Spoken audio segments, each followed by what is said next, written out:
Hey everybody, it's Mrs. Mancuso here to do AP Bio review with you.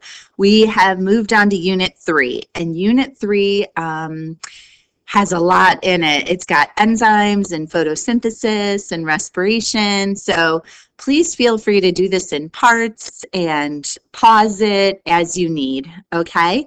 So we're going to start off with enzymes.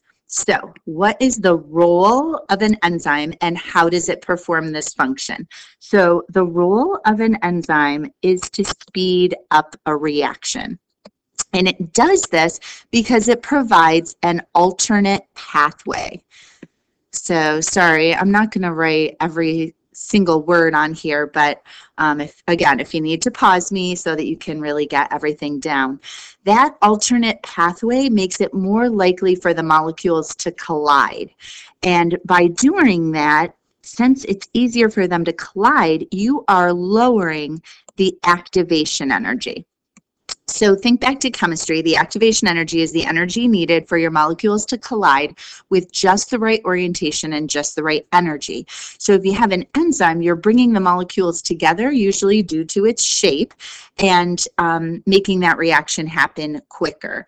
And how does it perform this function? It definitely has a specific shape. And the shape can often attract the molecules to it.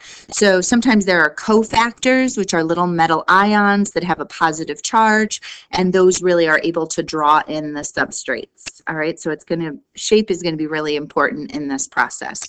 All right, how do you measure the rate of enzyme activity? There's two ways. You can either measure the disappearance of your reactants. So let's say I start off with hydrogen peroxide. I could see how much hydrogen peroxide did I have at the beginning and how much do I have at the end. So if all of a sudden my hydrogen peroxide is disappearing, that means the reaction has happened because it is going down. It is being degraded. Or you can measure the appearance of product. And based on what you're producing, this could be easy or it could be really hard. Like if you're producing a gas, sometimes it's difficult to actually collect that gas and be able to measure it in a way that, that makes sense. So that's why we have multiple ways that we can do this. And anytime that you are calculating rate, let's say they give you the data, you're always looking for slope. So that is how much did it change? So change in y over the change in x. So like this. You are going to measure how much did this value change. That's my slope and that's my rate. All right, how do pH, temperature, and concentration affect the function of an enzyme? So again, the enzyme functions based on shape. Oh my gosh, and this hasn't even come up yet. It's a protein.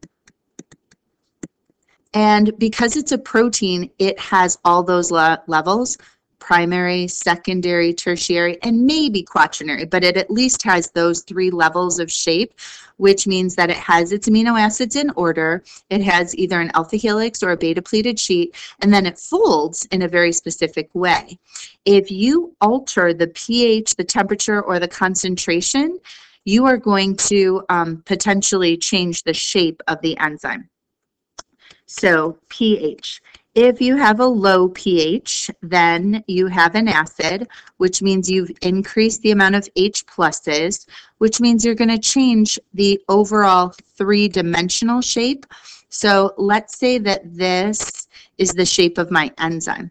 As soon as I introduce H pluses to the solution, I might have a negative over here, and now it's going to bend to be next to this. So it's going to alter the 3-dimensional conformation or the 3-dimensional shape.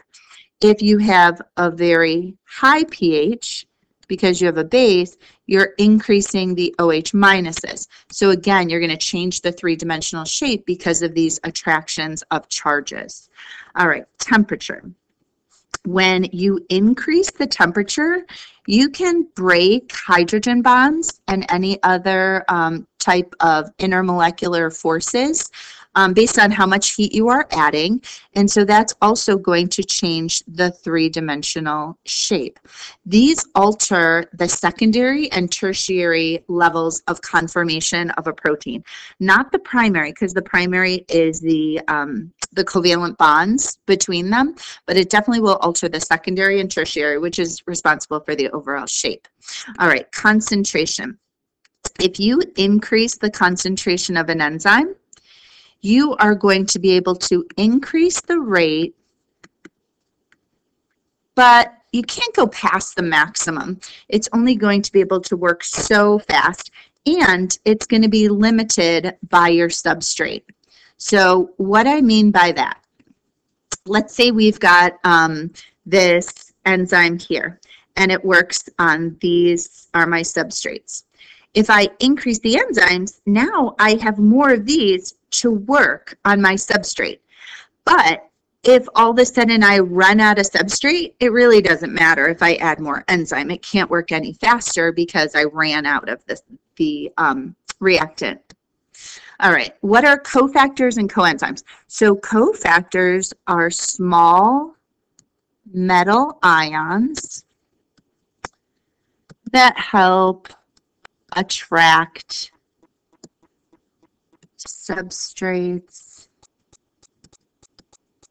to an enzyme. A great example is iron in hemoglobin.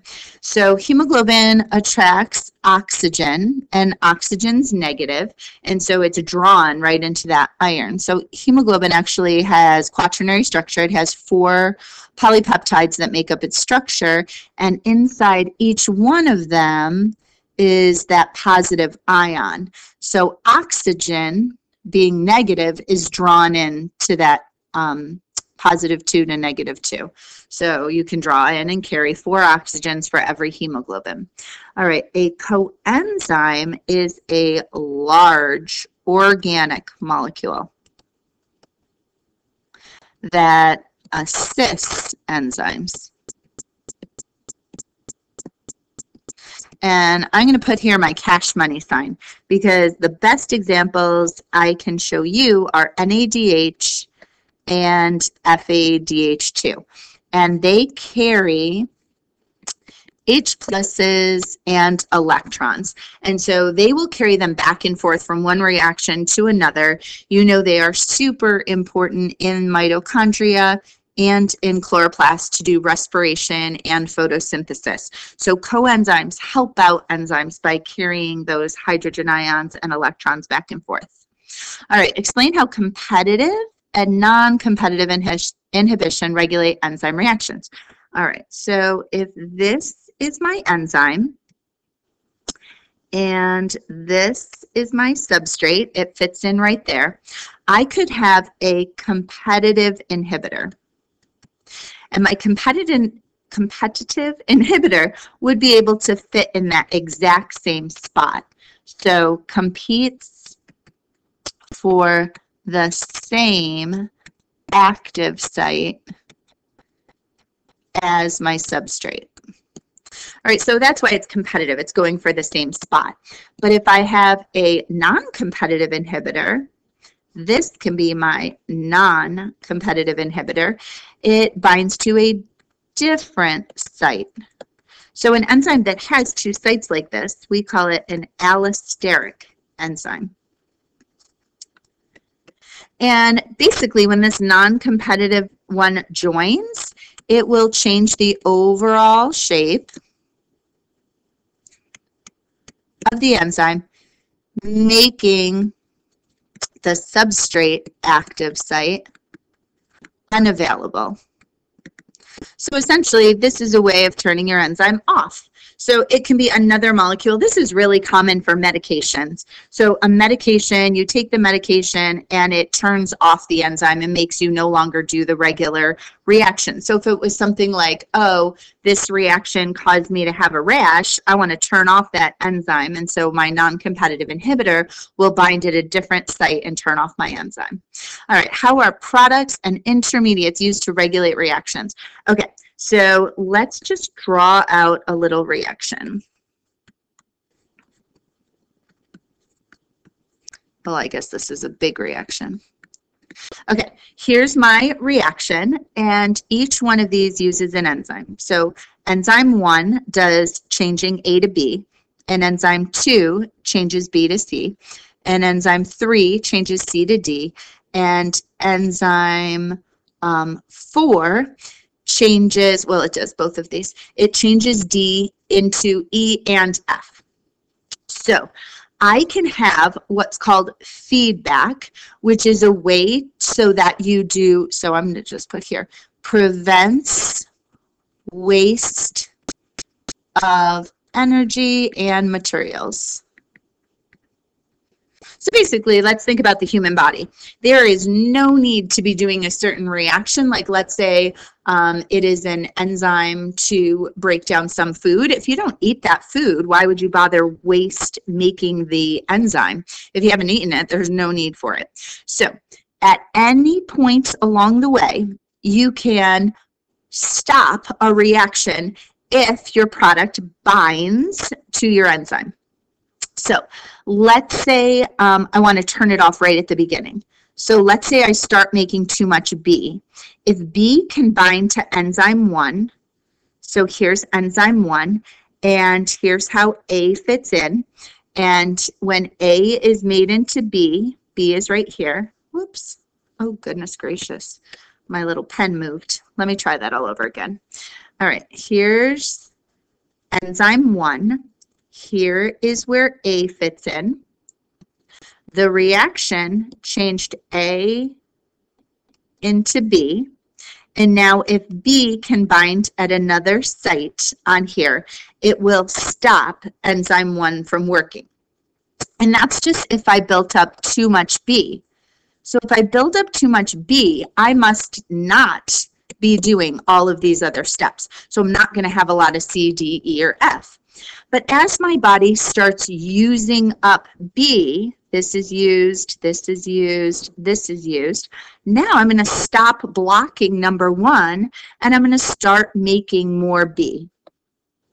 So if I start making more B, then my enzyme is back on again. All right, so that's feedback, to turn it off when you do not need it. All right, and then let's go on to the lab. So the lab that we did was to actually be able to, first of all, see an enzyme controlled reaction. And by enzyme controlled, I just mean that you can see that it works faster when you add an enzyme. And we wanted to be able to calculate the rate of an enzyme reaction. And our setup. Okay, so first of all, the reaction that we did, H2O2 can use the enzyme catalase, and it can go through reaction to produce water and oxygen, but this is a gas. So the way that we could see that our reaction was happening is that we would see bubbles. So you would know if you were doing the reaction or not based on how many bubbles you were making. You couldn't collect the gas, so we actually measured the disappearance of this. So we did a titration to measure H2O2. And you do that at the start. That's called your baseline. And then as you progress through and let the enzyme work, so set up timed reactions and compare H2O2 left. All right, and so what we did was we had all of these different cups, and this one was our baseline, so we didn't let the enzyme work at all. This one, we let the enzyme work for 10 seconds. or 30 seconds, or 60 seconds, or 120, 180, 360. We just let it keep going. And our results were the longer that we let it work, the greater the rate was. And then eventually it plateaued though. So 360 gave us pretty much the same amount of, so this is H2O2 degraded. So we could tell how much we started with and then how much we broke down. So we broke down more, but then we leveled off, and that is because we ran out of substrate. So it really doesn't matter if you add any more enzyme at that point. We only had so much hydrogen peroxide in our container. So the explanation, so as we added the enzyme, the rate of the reaction increased until we ran out of substrate. And then we could calculate the rate by doing our change in y over our change in x, our slope. And that could tell us how much H2O2 degraded per minute, or per second, really, is what we were doing. All right, let's move on. So design an experiment to test the effect of a factor on enzyme activity. So a factor, usually I think of things like, oh, let's change the temperature, or let's change the pH, or let's change the concentration, things that we mentioned before. So let's do pH. It's a nice, easy one. I could set up a pH of 1, and a pH of 3, and 5, and 7, and 9, and 11, and 13. And I would do the exact same reaction, because that shows the College Board that you did this lab. So use catalase as your enzyme, use H2O2, and run the exact same thing. And for each one, you can do them all for the same time limit. So let them all run for 30 seconds. And see what happens. See which one has the highest rate. Which one has the greatest H2O2 decay or decomposition. All right, let's move on. So we're going to move on to energy, because energy is how everyone does everything. So everyone needs cellular energy to do anything. So how is ATP used as a source of energy? So ATP is adenosine triphosphate. So here's my A, my adenine, and then it has a sugar on it too.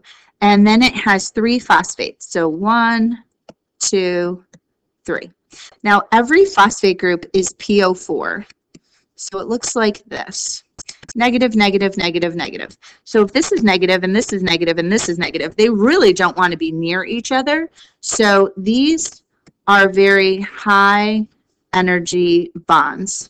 So if you break those bonds, it was ATP. Now, with only 2 on it, it's ADP.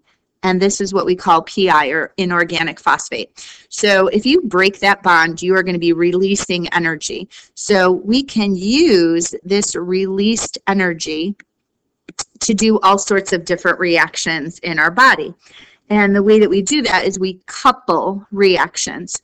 So if I have a reaction where I'm starting off with, let's say I have a disaccharide. So here's my disaccharide, and I'm breaking it into 2 monosaccharides. So this plus this.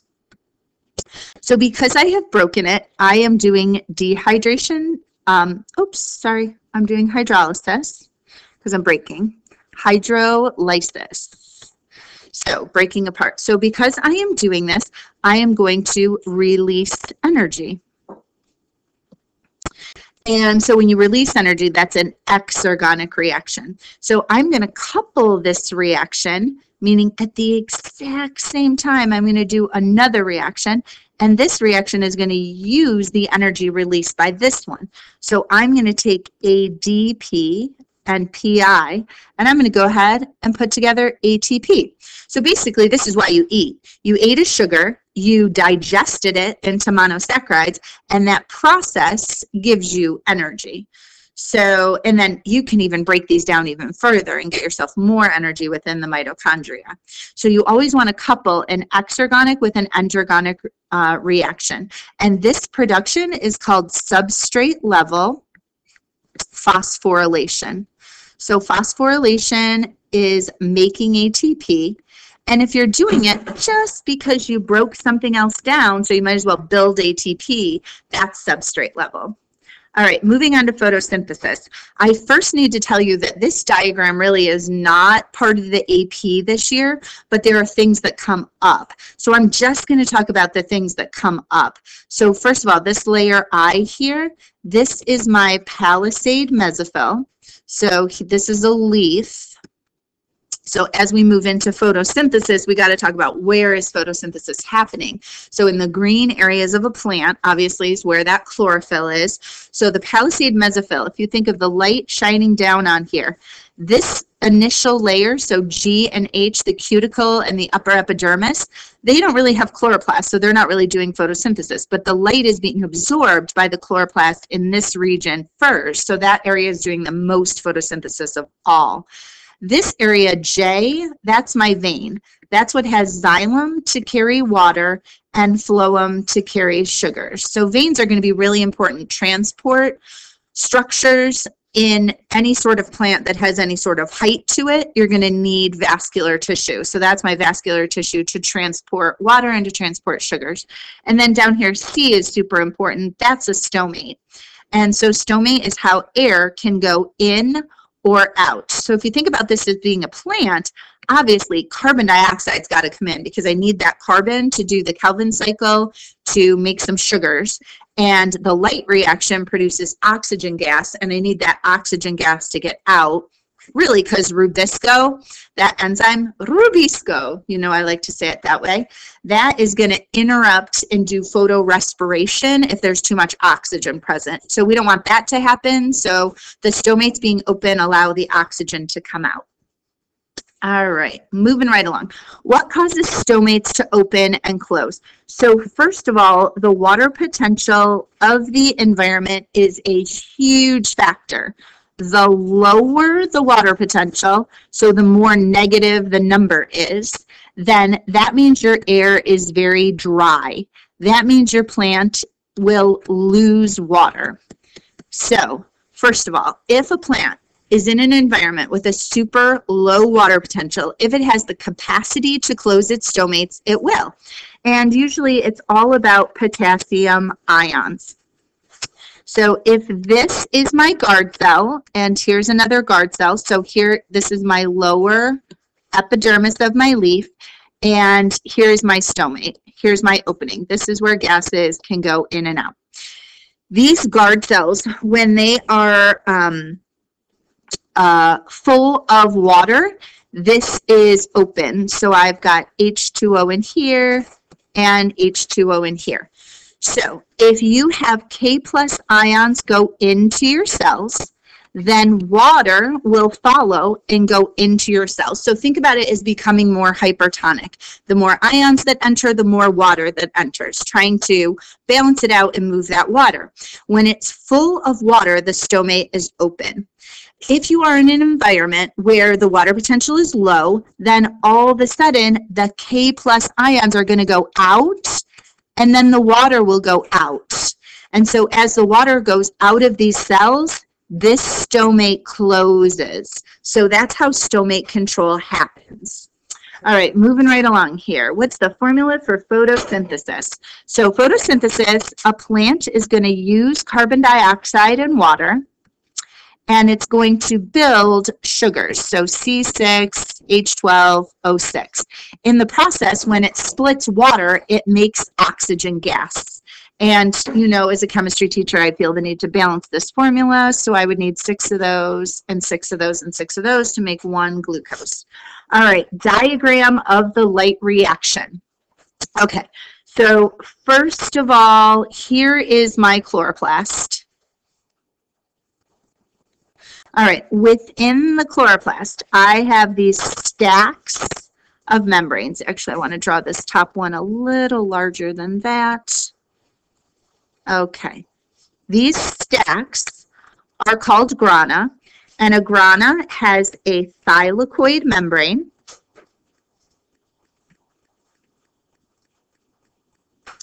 and then it has a lumen. So the lumen is the inside part, the thylakoid membrane is the outside part. And then we also have the stroma, which is the liquid part of the chloroplast out here. All right, so I'm going to start off by drawing photosystem 2. All right, light comes in. Photosystem 2 has chlorophyll in its reaction center. It also has other pigments, and the pigments help direct the photon light energy to the middle, but that reaction center is going to lose 2 electrons, and my 2 electrons are going to move through what's called an electron transport chain. The electron transport chain is made up of proteins embedded in the thylakoid membrane. Some of these proteins are proton pumps. So a pump is able to move H+ ions from an area of low concentration to an area of high concentration. So it uses the energy of the electron's movement to pump these molecules in. When it does that, it builds up what's called a proton gradient in the lumen. So here's my proton gradient inside my grana. All right, those electrons, back to them. They're moving, they're moving, they're moving. One of these molecules embedded in the membrane is another photosystem. So this one's photosystem 1. I know it seems backwards, but they found photosystem 1 first, so they named it first, and then they realized that it really begins with photosystem 2, but oops, everyone already knew the name, so that's why it looks backwards. All right, photosystem 1 also absorbs light energy, and it re-excites those electrons because basically they're tired by this point. Their energy has been lost to the proton pumps. So now they're re-excited. They go through another part of the electron transport chain, and they end up with NADP plus. So I'm going to have my NADP plus here. My NADP plus is going to get reduced. Reduction is gaining electrons. So I have 2 electrons coming through the chain. I have H pluses here, and together these 3 molecules, 2 electrons, NADP plus and H plus, form NADPH. NADPH is a coenzyme, and it is needed in the stroma to do the Calvin cycle. So this is our first product. I'll box it up because it is one product of the light reaction, but we're not done. So next thing I want to talk about is the splitting of water. So over here, this is called photolysis. Photolysis is when light comes in, again, coming into photosystem 2, it splits the water. When it splits water, the electrons from the water replace the 2 electrons that photosystem 2's chlorophyll lost. It also will produce H pluses, which is awesome. Just build up more of that proton gradient inside your lumen. And then it also makes oxygen gas. And oxygen gas is one of our products, so I'll put a box around that. So they've actually done studies where they radioactively tag the water that a plant takes in. And if you radioactively tag the oxygen of the water, you will find that out the plant's stomates comes oxygen gas with that exact same label on it. So that was proof that the water that a plant takes in is used in photolysis, and that is where the oxygen comes from a plant. All right, my last part, I need an ATP synthase. ATP synthase is a special channel protein embedded in the thylakoid membrane, and it has that rotor, that spinning region on the inside. That channel protein will let my H plus move. Oh, sorry, I got to make it go this direction. Whoops, whoops, whoops. Wrong side. All right. So there it is. My H plus are going to move from high concentration to low concentration. So there they go. right out this channel. And when the H plus moves through, this rotor turns. And as it turns, ADP and PI come together and make ATP. That's my final box. That's also needed for the Kelvin cycle. All right, so there's my light reaction, and I think it's best if you think of it in 3 steps. 1, the movement of electrons through, eventually forming NADPH. 2, the splitting of water to give the electrons back to the chlorophyll and to release the oxygen gas. And then 3, this chemiosmosis, the building up of a proton gradient. Use it with ATP synthase channel protein to move H pluses from high to low concentration and produce ATP along the way. All right, next one, make a diagram of the Kelvin cycle. So again, I need my chloroplast. And over here's my grana. This is where the light reaction was happening. It gave me 2 things, NADPH and ATP, that are going to be used in the Kelvin cycle. So to start off the Kelvin cycle, I need my stomates open and I need carbon dioxide coming in.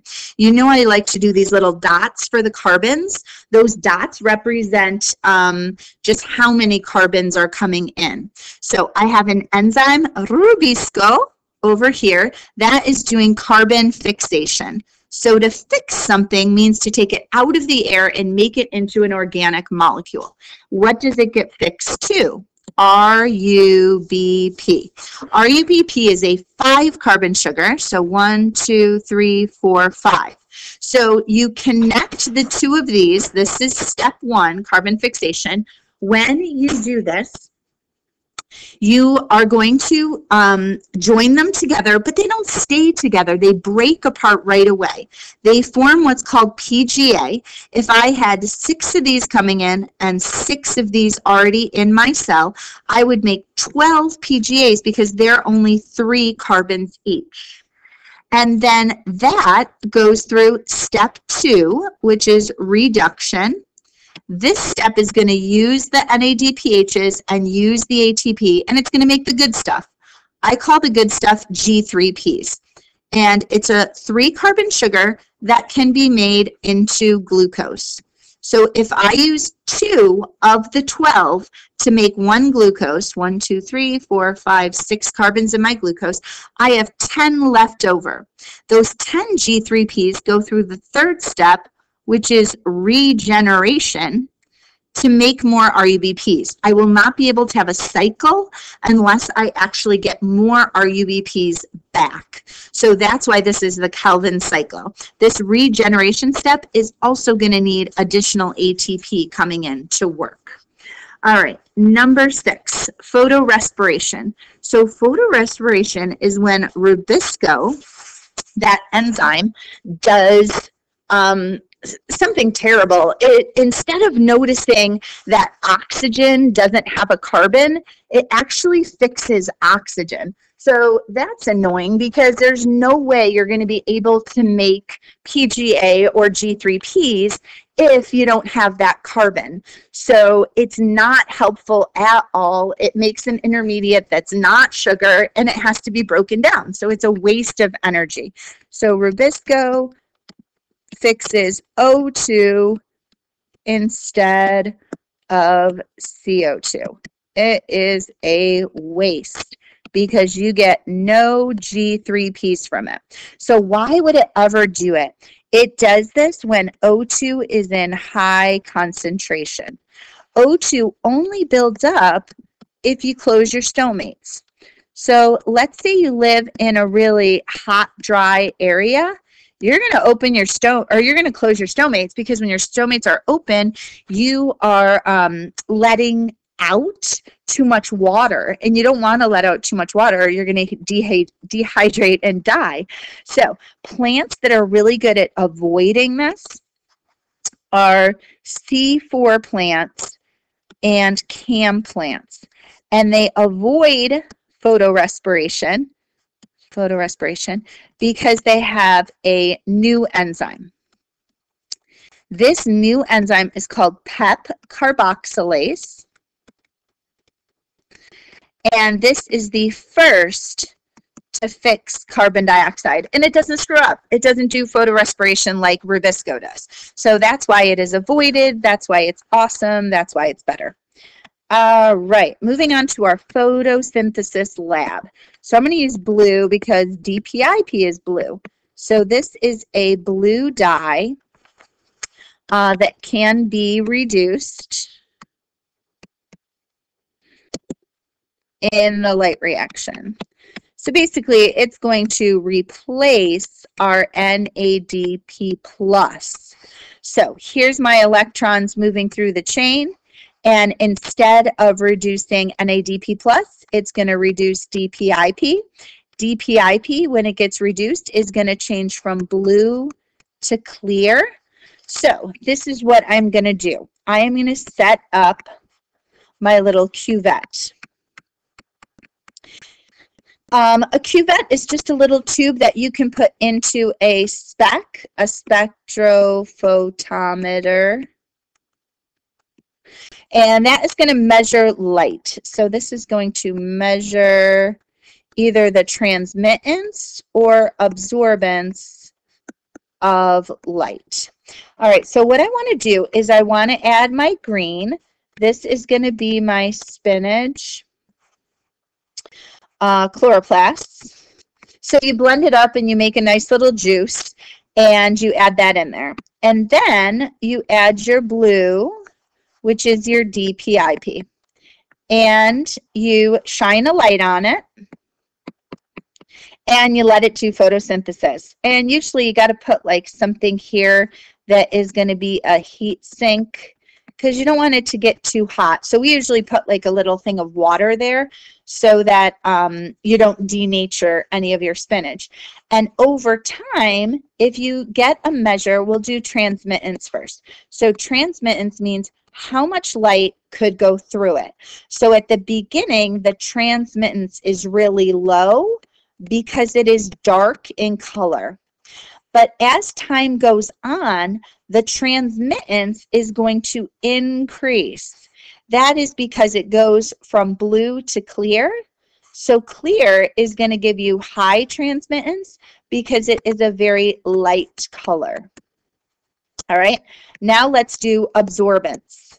So absorbance, here's my little cuvette. How much does it absorb? So I have a lot in here. So the absorbance starts off very high because it's a dark color, but then over time the absorbance goes down, so it becomes very low as it becomes clear. All right, and then I just want to show you this graph that we did in class. So we set up multiple cuvettes doing all different parts of this reaction, like having some controls. So let's say we're doing absorbance. We already said that we start off with a high absorbance. So let's say this is our high absorbance. And over time, this goes down to a low value. So this is cuvette number 1. It had DPIP and chloroplasts in the light. Let's say I do this again and I put it in the dark. So I start off here with the same number, but if I do it in the dark, it's going to stay that same blue color because my chloroplasts aren't able to do photosynthesis.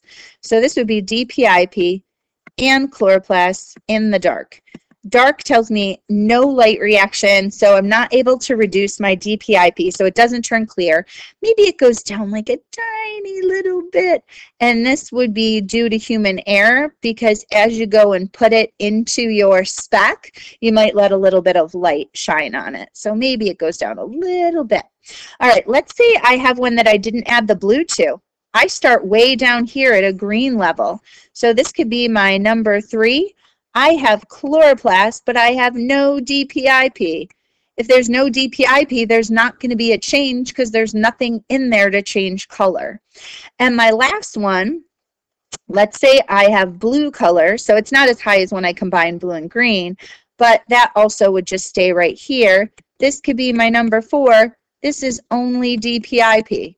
This is really done as a control to show that DPIP will not change color on its own. It'll only change color if it's doing the light reaction and can gain electrons. So gaining electrons is called reduction, and the reduction will not occur without those chloroplasts.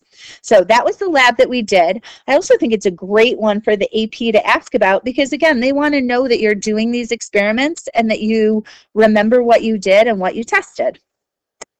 All right, next one, respiration. Yes, we are moving on to our last topic for Unit 3. So what's the goal of respiration? The goal of respiration is to make ATP. All right, the way that you make ATP is by breaking down glucose. I want to break it down so that every carbon is separated into carbon dioxide. So I want every single carbon to be separated from each other. What's the difference between aerobic and anaerobic? Aerobic is going to be the full breakdown so that every carbon ends up as carbon dioxide. So the full breakdown of my glucose into CO2. It is going to use oxygen. So these will be my highlights. Full breakdown, uses oxygen. It occurs in a mitochondria. So prokaryotic cells can't do aerobic respiration. And you get the maximum amount of ATP per glucose when you do aerobic. Anaerobic is it's done by prokaryotic cells and eukaryotic cells, but only by eukaryotic cells when conditions aren't great, meaning when you have no O2 or no mitochondria. And so this produces much fewer ATP per glucose. So this is not ideal at all. Prokaryotic cells can survive on it because they're not really doing a lot, but our cells, we would never be able to survive without oxygen. So when you hold your breath, that's why your body goes, oh, you're so stupid, and you pass out so that your body will take over again and have that oxygen that it needs. All right, what's the difference between substrate level phosphorylation and oxidative phosphorylation? So substrate level, I want you to think back to what we were talking about earlier in this video, coupling an exothermic reaction with an endothermic reaction. So I always say the phrase, you break, I build. So you break whatever sugar it is, I'm going to build ATP. That's what substrate level is. Oxidative phosphorylation is using oxygen and an electron transport chain to build up a proton gradient and use that to make as many ATP as possible using that ATP synthase. So oxidative phosphorylation utilizes chemiosmosis. All right, and then I broke up these steps and talked about what do we need going in and what do we make. So glycolysis, I've got to start with glucose. And I'm going to need NAD+.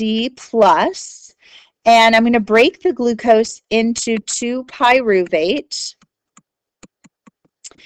And I'm going to use 2 NADHs. Again, the AP isn't so worried about numbers. It's just that chemistry balancing person in me that likes to do this. I'm going to make 2 NADHs, and I also make 2 ATP. This happens right in the cytoplasm or the cytosol. And all cells do this. That shows a link of commonality between every cell on the planet. We all have a common ancestor cell. We all have the common enzymes to be able to do glycolysis. All right, transition phase. Transition phase, first of all, happens in the mitochondrial matrix. So let me just draw a little mitochondria here. It does have a double membrane, but the matrix is here in this middle part. So that's where it happens, and it uses pyruvate, and it uses NAD+, and it changes pyruvate into acetyl-CoA. So this was a 3-carbon molecule. Acetyl-CoA is a 2-carbon molecule, so it also makes the first carbon dioxide. And in the process, it does make 2 more NADHs. So I would use 2 of these, and I would have 2 pyruvates, and I would make 2 of those, and 2 more carbon dioxides.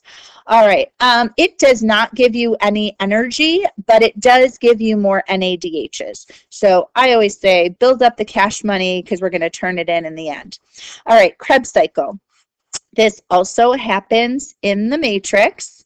It is going to use acetyl-CoA. And if I have 2 of those, I'm going to break them down into 4 carbon dioxides.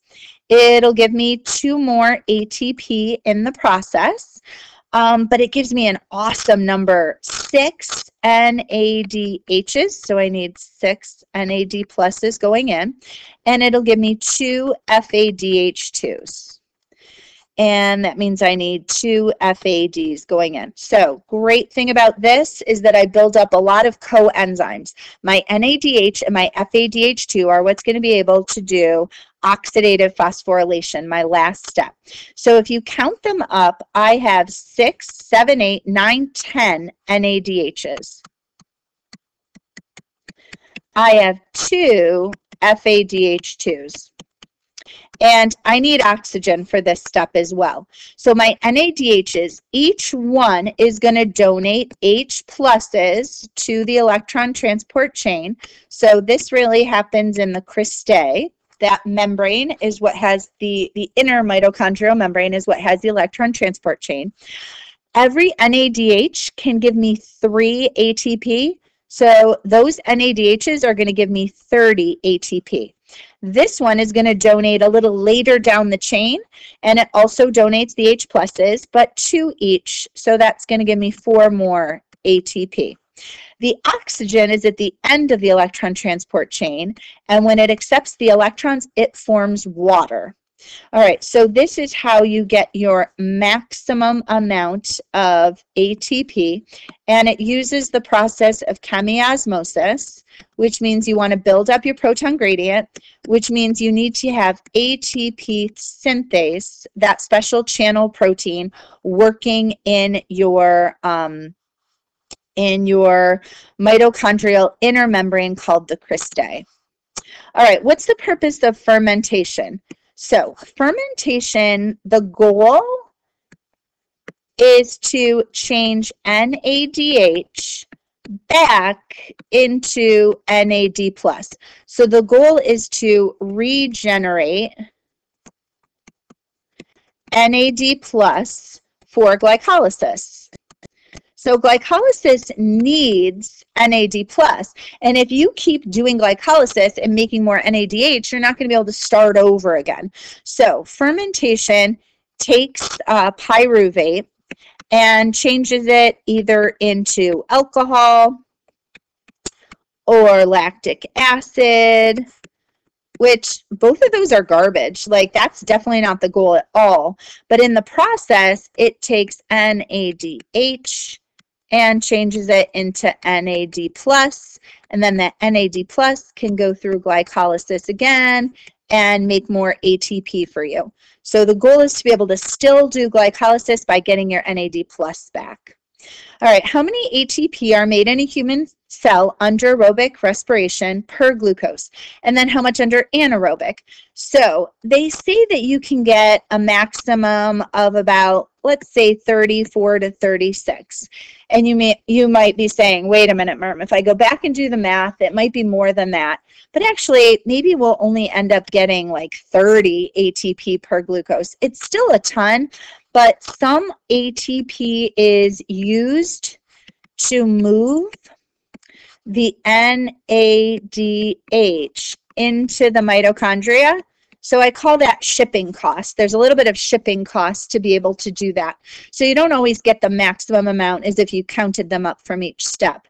If you counted them up from each step, it would seem like you could get 38 because you get 34 in oxidative phosphorylation, 2 in the Krebs cycle, and 2 in glycolysis. But it's actually a little lower than that. But in anaerobic, you only get 2 ATP per glucose because that's as much as you make in glycolysis. So this is definitely awesome, gives me so many more ATP per glucose. All right, diagram of chemiosmosis. So here, I'm going to go through and I'm going to show, all right, here's my outer mitochondrial membrane, and here is my cristae, my inner mitochondrial membrane. So this is the matrix right here. And I need an electron transport chain. And I need it to end in oxygen. All right, so the first thing I want to show is that inside the matrix, I have NADH and I have FADH2. Both of these are going to be oxidized. And oxidized means they're going to lose electrons. So when they lose electrons, the electrons go to the electron transport chain. And what comes off of that would be NAD+. And what comes off of this one would be FAD. All right, NADH is first in the chain, FADH2 is later in the chain. That's why you get more ATP per NADH than you do per FADH2. All right, now I'm going to show my electrons moving through. The electrons eventually go to the electron acceptor, which is oxygen. But before they get there, something really important happens. H+'s get pumped. So some of these molecules in my electron transport chain are proton pumps. And a pump is going to be able to move it from an area of low concentration to an area of high concentration. So you're going to be able to build up a proton gradient out here. So out in the outer compartment, that is my proton gradient. All right, when my electrons get to the end of my electron transport chain, so here's my 2 electrons and an H+, so I could have 2 of those. I'm going to form water. So that's why water is one of the products of respiration. All right, and then my last step, I'm really showing you all of oxidative phosphorylation in this instead of just chemiosmosis, but you got to understand it all. So I'm going to show my ATP synthase. So remember, this is my channel protein. My channel protein should have the rotor facing in, and this is going to allow my H+'s to move from an area of high concentration to low. So again, that's just passive transport. I'm just using that gradient, high to low, and I'm using a channel, which is facilitated diffusion, to move H+'s with their gradient. When they do that, this spins, and as it spins, it takes ADP and inorganic phosphate, puts it together, and makes ATP. So ATP is such a huge product. I'm going to put a big star here. So the production of this ATP happens because of my ATP synthase, and that really happened because I built up a lot of H+'s, and the reason why I built up a lot of H+'s is because I had 10 NADHs being oxidized. So each one of them that breaks apart is releasing H+'s, which can move out, and it's adding electrons to be able to pump those H+'s out. So that is the end of my video for today. We will be having a Zoom to go over questions that you have, but take your time and really go through this stuff, do the practice questions on AP Classroom, and make a nice list for me of things that you really want to go over. All right, miss you all. Bye, guys.